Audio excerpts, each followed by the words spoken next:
example. Fourth example. Fifth example. हा लिहू नका थांबा एक मिनिट समजून घ्या नंतर लिहू.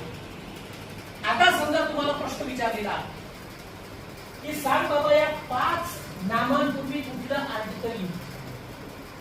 बिनधास्तपणे तुम्ही सांगा हो येतो. पण कशामुळे येतं? Can you explain why? What is this consonant sound? तर बघा मित्रांनो एक सोपी ट्रिक तुम्हाला मी सांगतो, आयुष्यभर विसरू नका. समजा एखाद्याने प्रश्न विचारला असा इथं अ येतं का ऍड येतं, तर याच्यावर कधीच जायचं नाही की पहिलं लेटर आहे ना त्याच्यावर कधीच जायचं नाही. त्याचा आपण तुम्हाला मी खाली सांगतो मग नंतर लक्षात येते सगळं बरोबर. तर काय करायचं, कुठल्याही शब्दाचा पहिल्यांदा मराठीमध्ये उच्चार लिहायचा,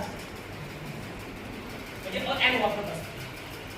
मराठी उच्चार लिहिल्यानंतर आता याचा उच्चार होतो बुक, मराठी उच्चार लिहिला बुक.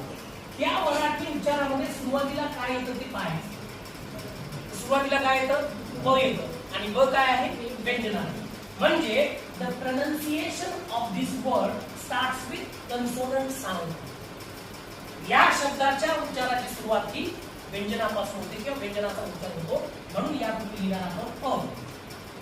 नेक्स्ट, आता हा शब्द दिलेला आहे, याचा सरळ मराठीमध्ये उच्चार लिहायचा किंग. आणि किंग मध्ये पहिल्यांदा पाहायचं कुठलं मराठी अक्षर आहे? क. आणि क हे व्यंजन आहे म्हणून इथे येणार. थर्ड एक्झाम्पल पहा, डॉग. याचा सरळ मराठीमध्ये उच्चार लिहा डॉग. डॉग मध्ये ड आणि ड काय आपलं